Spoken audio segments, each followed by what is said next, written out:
Hello everyone, welcome to my presentation, my talk about ways to recover in-memory data from a disaster.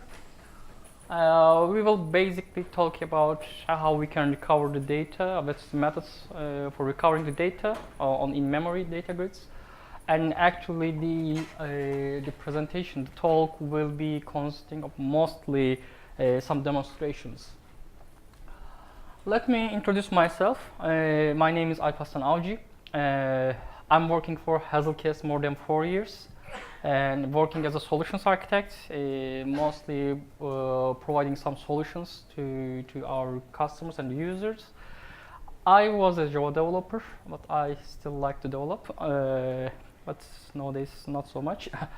And I love to solve problems, surely if I can. You can always contact me by using my mail, alparslan@hazlkes.com. Yes, let's first recap some terms. Firstly, in-memory data grids. What's in-memory data grid? What do you remember? What do you understand from the in-memory data grid term?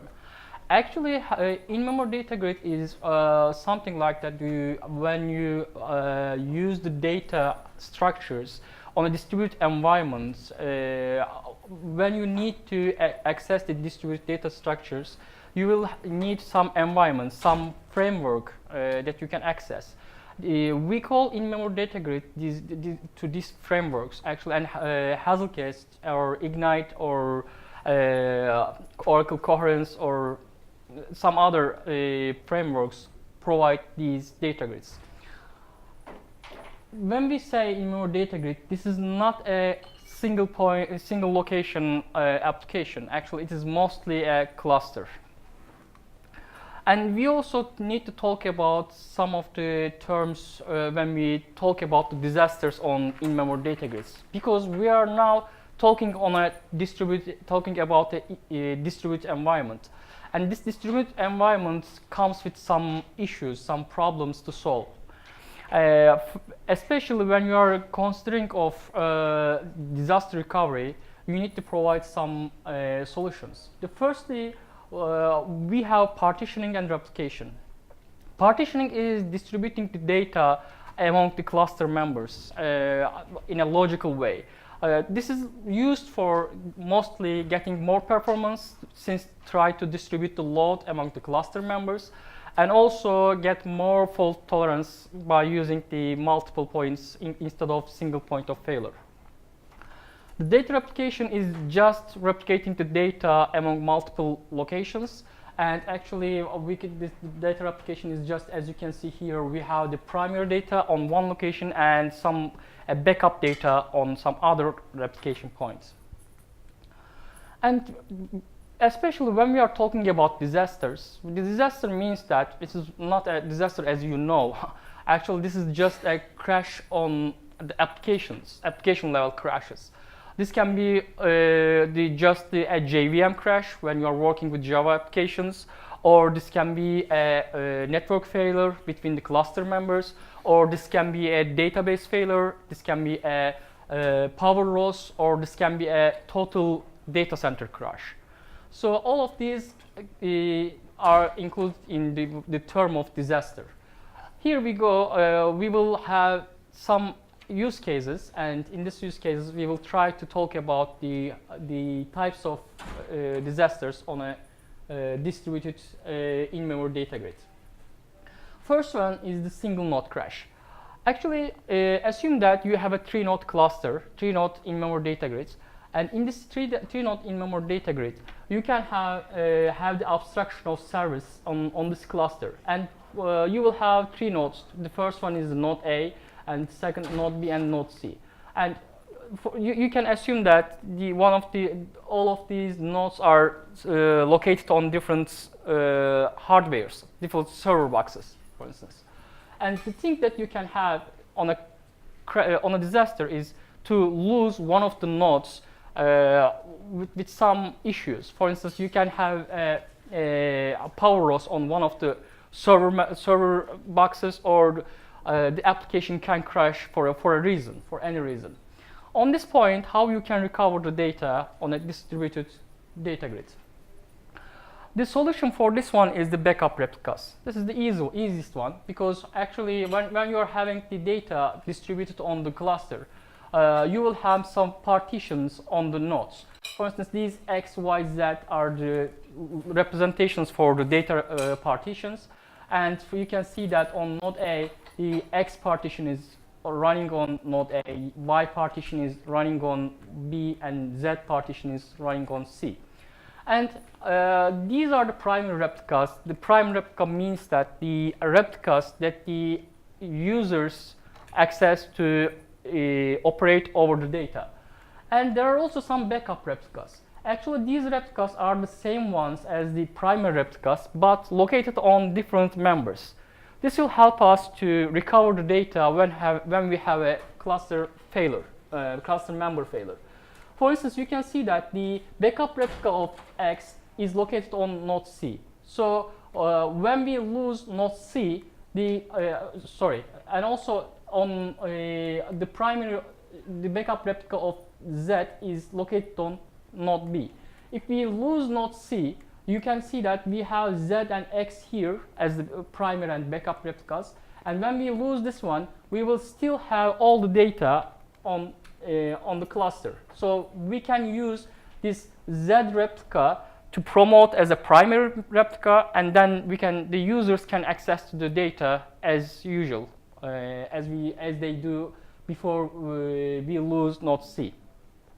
So let's see how we can do on the real life with the application.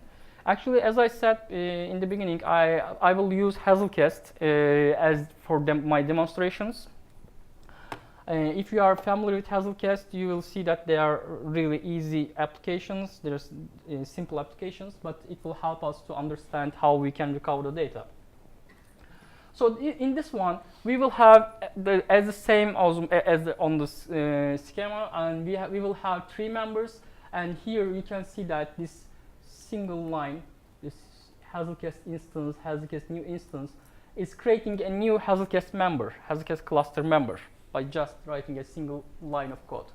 And after that, you can see that we are trying to access a map, which is called demo map, and then we will load some data. Actually, it is just putting a random 10,000 of data. And we will see it on the management center after we started the instances. Let's start one by one.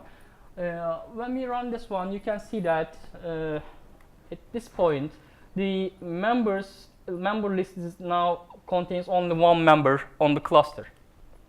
And let's start the second one. And automatically it founds the first one by using the multicast joiner, and now the cluster contains 2 members in it. And also you can also see the same member list on the first member. Let's also start the third one, and let's see the 3-member cluster. You can see it has established the connection between the other members, and here you can see the 3-member cluster list over here.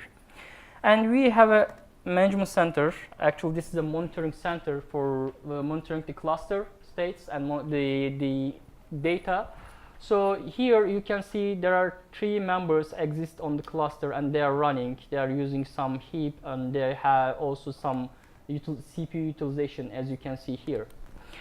And here you can see there's our map, the demo map, and it contains 10,000 of data which are distributed among all members. You can see that they are nearly evenly distributed among the members. So the first member contains the 1/3 of the data, second member 1/3, and the third one, and so on.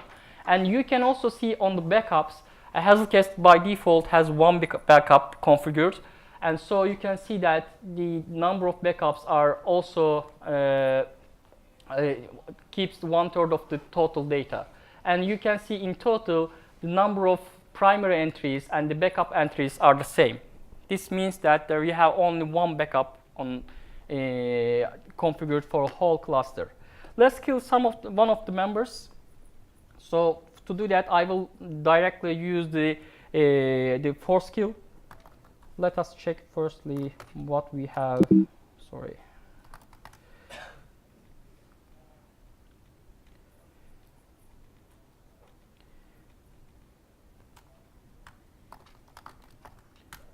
Yes, we have running instances here. Let's use kill 9 and kill one of the instances. And you can see that this instance, the third member, has directly killed forcefully by the kill message.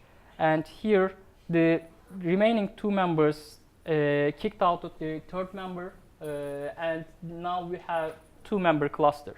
And on the cluster, on the management center, we can see that we have still 10,000. You can see the number of members have been reduced to 2, and we can see that we have still 10,000 of entries on the cluster. And now the 10,000 entries are distributed among the two cluster members, and also we have the backup entries, as you can see here. This is the easiest one, and let's continue with the presentation and see what happens for the other scenarios. Let's shut down this. Yeah, with single node crash, this was easy. But when we have, what happens when multiple nodes crash at the same time? For instance, with the same scenario, let's assume that we have crashed two members at the same time. What we can do to recover all the data right now? The solution is easy actually. The first one contains on a single member, a single backup replicas. Now we have multiple backup replicas. So each partition has a backup replica, has two backup replicas on another member. For instance, right now we can see that the Z partition have replica over node B, and also the Y partition have the replica of backup replica on node A and also on node C. So if you lose two replicas at the two instances at the same time, we will still have all the data set on one member. So we will still have the access to all the data replicas, all the entries. So let's also see this one on real life.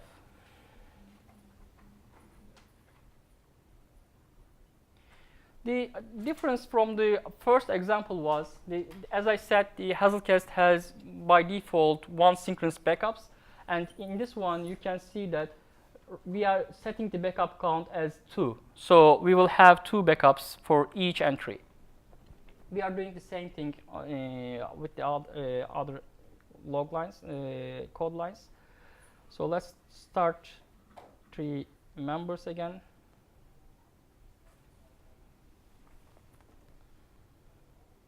Let's wait to a cluster to be established totally. Yes, right now you can see that we have 3 members. Yes. And here you can see that for in the previous example, we see that the backup count was 10,000 as the primary count.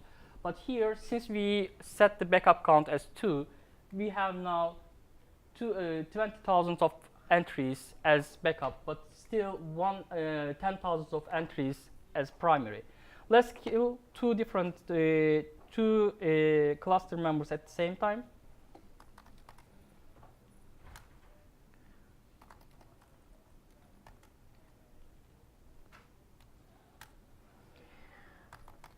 Again, I will forcefully kill 2 instances, and let's pick this one.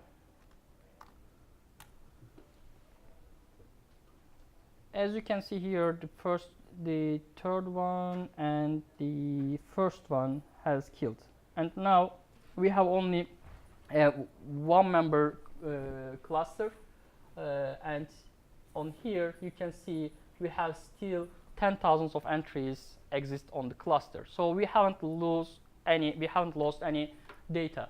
But you can see that here we have now no backups, since we have only a single member cluster. We don't need any backups, because if we lose this member, we will lose data. But we have still solutions for this one. Let's continue.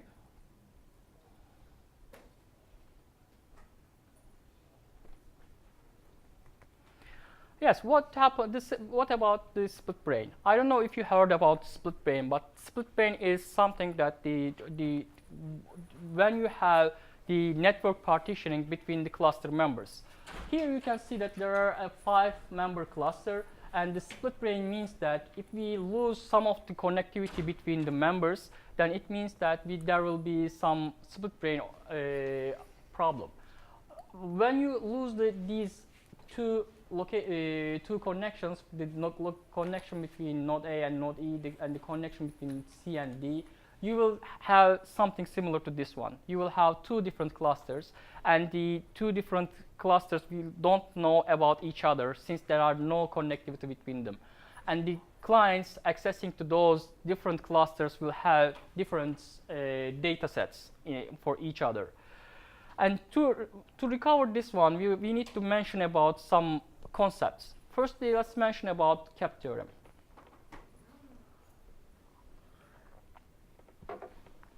Cap theorem, actually, it is with a basic instruction, not going into for deep.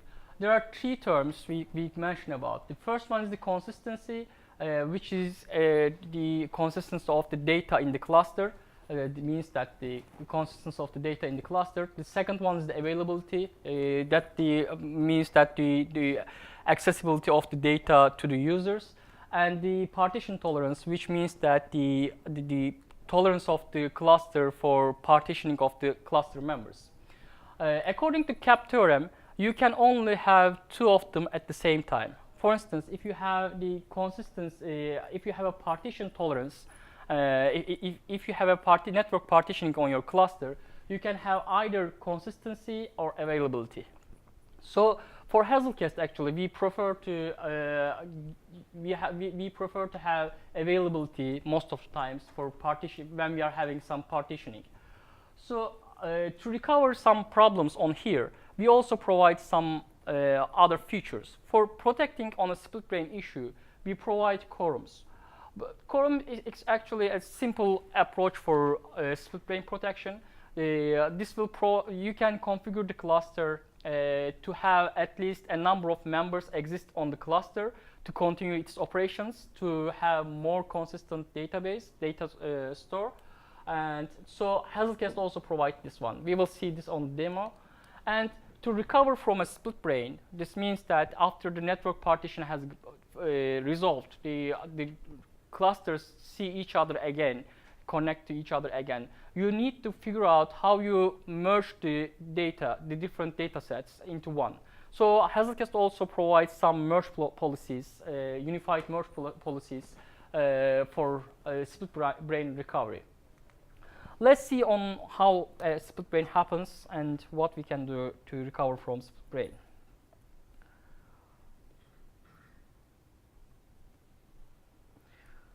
For now, we will have a member and we will have the 3-member cluster again, and then a client to connect those cluster members.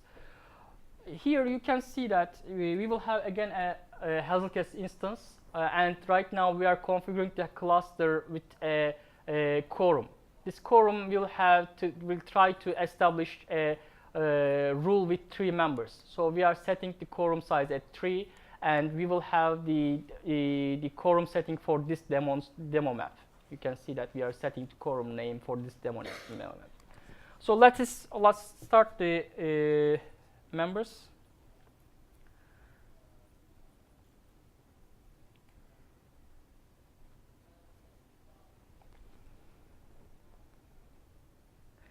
Yes, the cluster is establishing right now. Yes, we have the 3-member cluster, as you can see here. And you can also see that it established connection by using these ports. And this is the listening port, and this is the outbound port. And let's try to block the communication between these instances by using the PFCTL. Let's get the port addresses from here. For instance, let's for this third member, we will block the communication to its the communication between the first and the third member. We will have a set of rules, firewall rules here. I will just replace these ones for ease of use. And also let's block the communication between the third one and the first. Yes, the third one and the second one.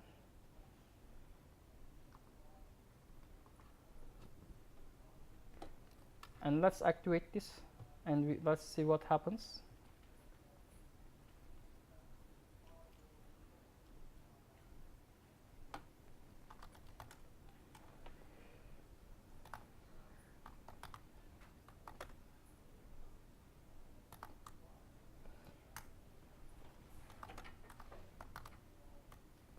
Let's activate it, and when we see here, let's wait them to, yes, right now you can see that there are some heartbeats lost. It hasn't sent any heartbeats, you cannot see here, but it's saying that the member has been left since they cannot have any connection. And for the third member, we have only one member, as you can see here, and for the other ones we have now two member clusters. So we have a split brain scenario. The cluster has been split into two. And let's start the client. It connected the first cluster, and it's trying to run a continuous operation. And it's, as you can see, operation couldn't succeed because of the split protection exception. Quorum with three members has failed. So we don't have three-member cluster, so the operation fails. After a while, the cluster members will try to find some other ports to connect to each other. So they will try, yes, they are now trying, and they are merging into one. As you can see here, they tried some other ports, and you can also see the details here. They will form a single cluster later on, yes. Now we will have again three-member cluster. We have only blocked one port, so they have tried other ports to connect. So they have found some other ports they can connect, and right now, after three-member cluster, you can see that the cluster operations are now completed successfully, and we don't have any issues with the split brain. This is the solution for this one, and let's continue others. What we can have on a distributed data grid other than these failures? We can have a total cluster crash. What does it mean? All of your cluster members can die at the same time. So what we will do? What we can do to recover from this disaster? Actually, there are two different scenarios for this one. The first one is the database persistence. You can persist your data, the in-memory data, into a database, into a central database. So this central database can keep the data, and then you can use the data when you are starting the cluster again. And for this one, actually, there are three approaches. For reading the data, we have the read-through approach. It means that when you are reading the data, you go to the database in the backend and you read from there if the data doesn't exist on the cache. And for writing, we have write-through and write-behind. For write-through, actually, you are writing the data on the cache. When you are writing the data onto cache, synchronously, you are also writing the data onto the persistent database. And for write-behind, the same scenario, just you are writing the database asynchronously. So you first write the data onto cache and return back to the user as the operation has been completed, and later on in batches you persist the data onto the database. So let's also see how it works. I will use a simple MySQL database on my local to demonstrate this one.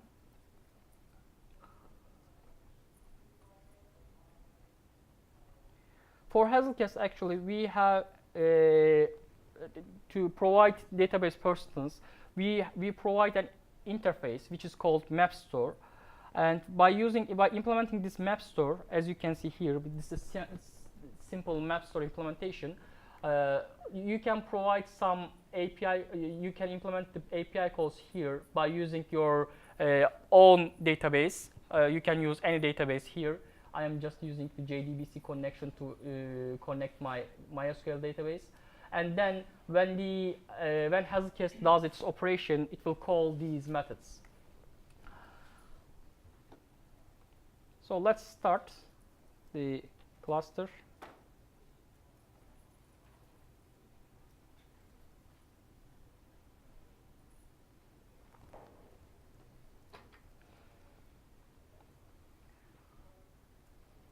Yes, the cluster has been established, and now we can store some data on the cluster. Let's run this one, this client. And yes, the data has been stored, and the data we can see that the data has been stored on the local on our local database. Yes, we can see that there's an entries table has been created, and also this on this 8 entries database you can see the rows that have been that are used for storing the entries on the database. So let's shut down all the members at the same time.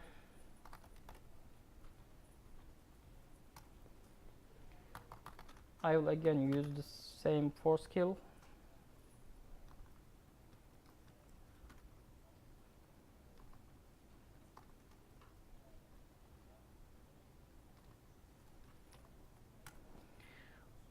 Now all of my members have been shut down, and I will just restart all of them again.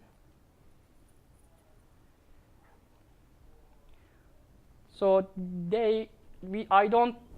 I won't store the data again. I just try to read the data. So they should the cluster members should try to connect the database and get the entries from there.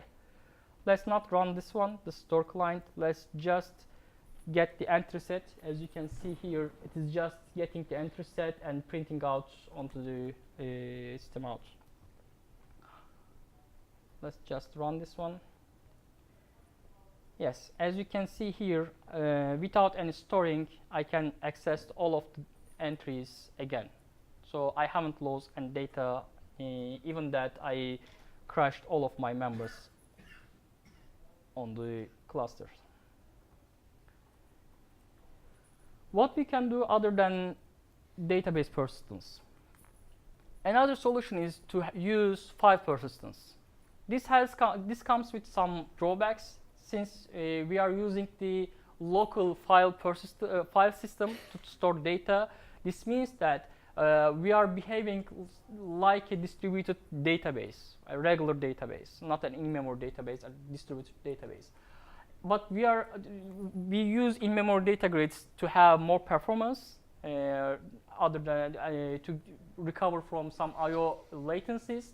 So for this one, for Hazelcast actually, we provide to have not to synchronize all of the file system copies at the same time. So for this one, this only works for shutting down or losing all the members at the same time. We call it on Hazelcast hot restart data store, and let's also see how it works.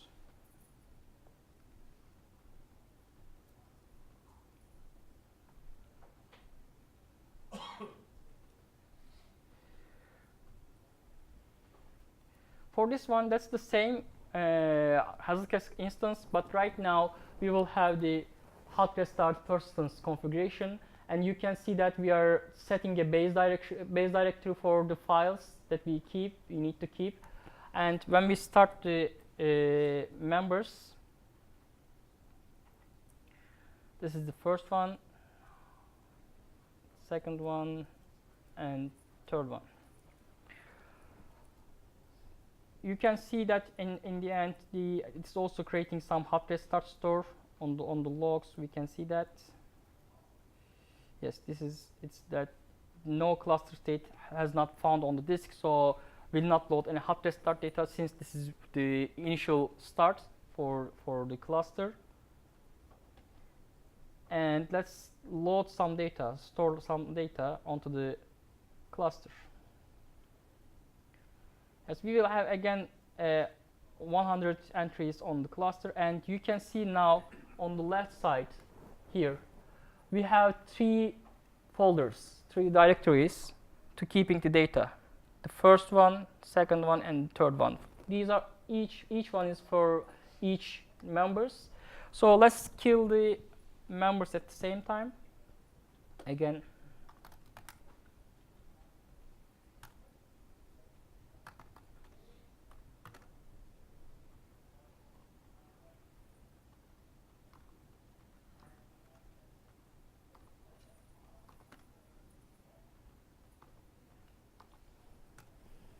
yes, I killed all the members at the same time, and let's try to restart all the members.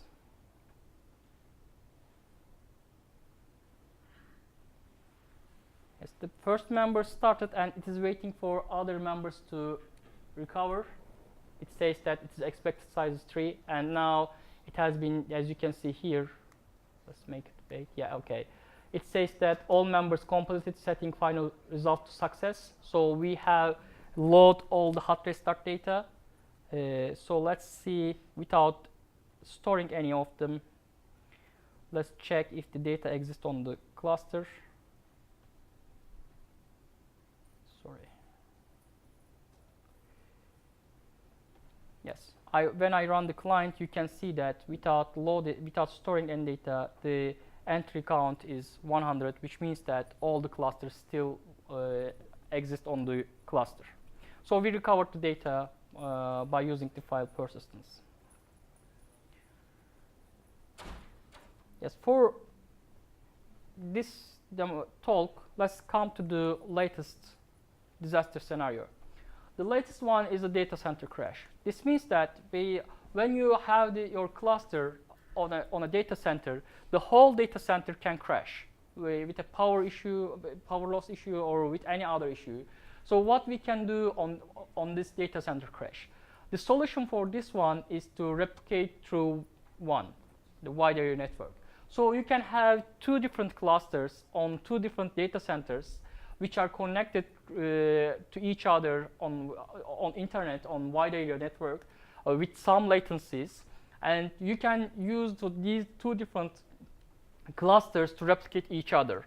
You can have active-active setup or active-passive setup. So you can have 2 different clusters at the same time, which we can access both of them at the same time, and then they can replicate to each other. And you can also have an active-passive setup, which one of the clusters are actively used and the second one is only used for backup issues. So let's see it on real by using Hazelcast again. For this one, I will try to replicate using the AWS. So I will start a cluster on AWS first and on 3 instances. So I have 3 instances running on 3 EC2 instances running on AWS, and I will access these ones and start 3 cluster instances and wait for them to build a cluster.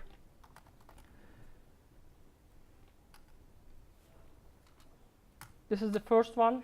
I will access it by using SSH.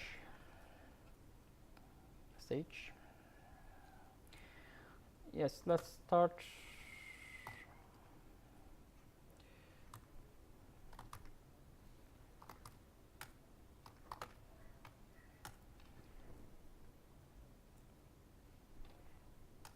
Okay, just a minute. Already running one.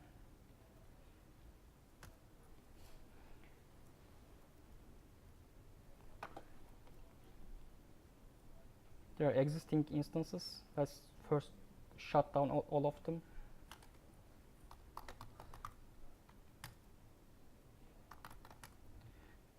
This is the first one. Let's connect the second.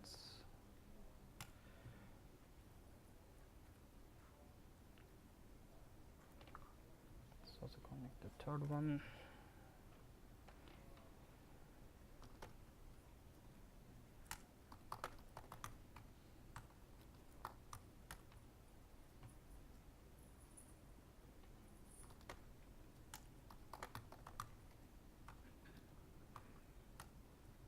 Yes, let's start them again.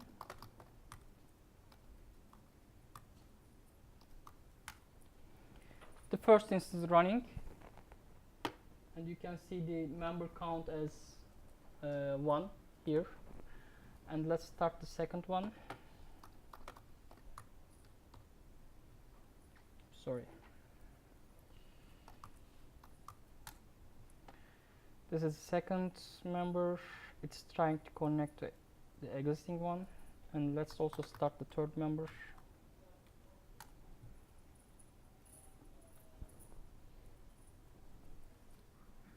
Yes, now our third member cluster has been established.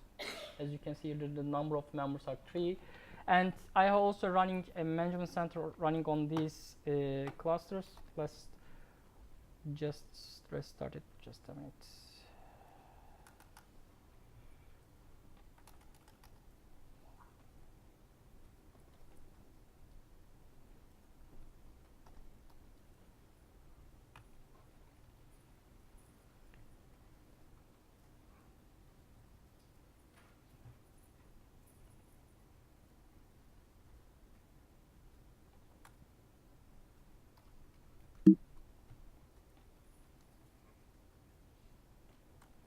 Let me also start the management center so we can see what is happening on the inside the cluster.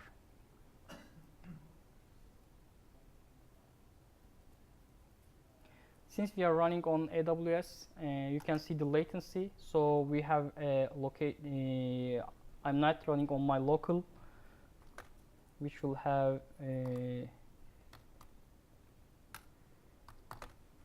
which will cause some problems when we are replicating. Yes, we have also started the management center, so let's see what's happening on inside of this cluster. Yes,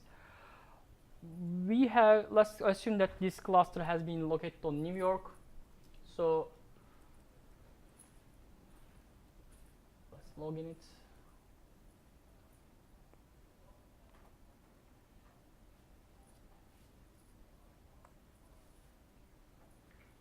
Yes, here you can see that there are 3 members, and these members are located on AWS EC2 instances. So you can see that there are no maps existing on this cluster. So let's create a local cluster and try to replicate the entries from this cluster, local cluster, to the cluster that is running on the AWS EC2 instances. So let's close these first.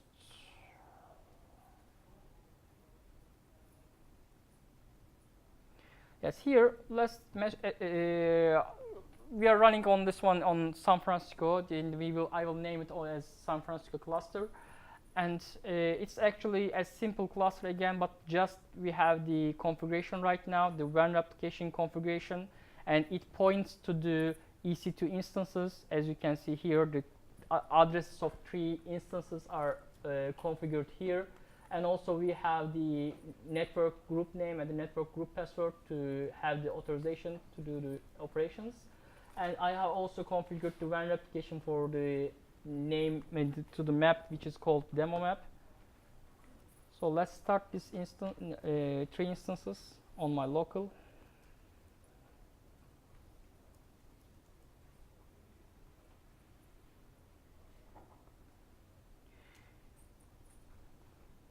Yes, the 3 instance member have been running, 3 member cluster is running, and let's store some data on this cluster. Yes, let's first check the local map first.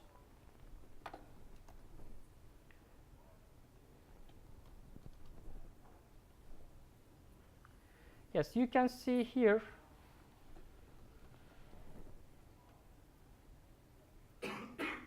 member. Yes.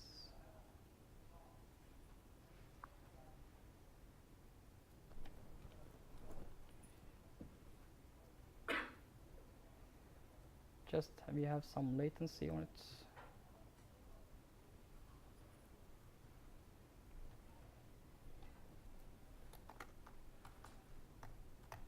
Let's also remove the rules, the firewall rules.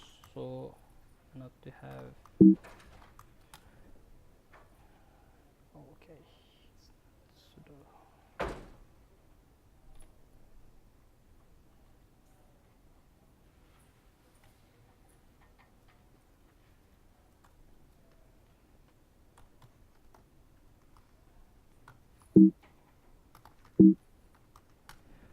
I removed the firewall rules so not to have any issues between the cluster members.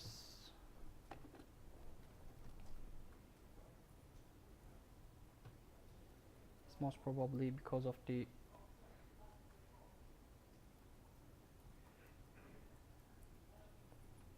issues on the firewall. You couldn't see the issue. You couldn't see it.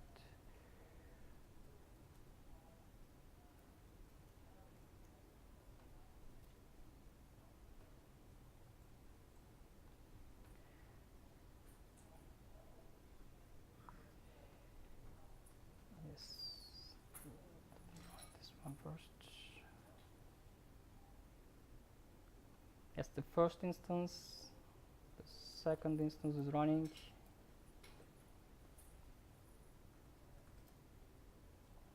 And the third instance, let's wait for cluster to be established.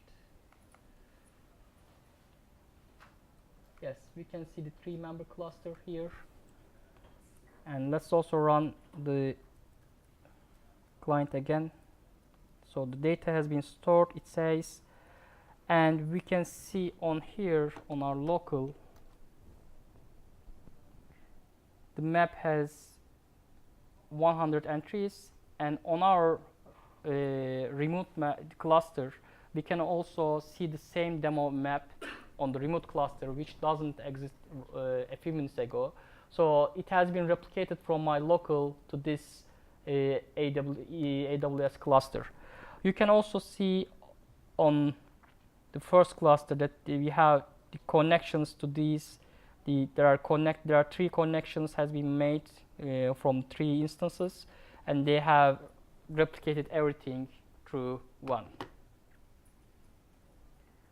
Yes, this is the end of my slides. If you have any questions regarding the use cases, I tried to make it as simple as possible because the concepts contain lots of different approaches when you are working on them. So I just tried to make some demonstrations. If you have any questions on DIP, you can also ask to us. We will be at the booth.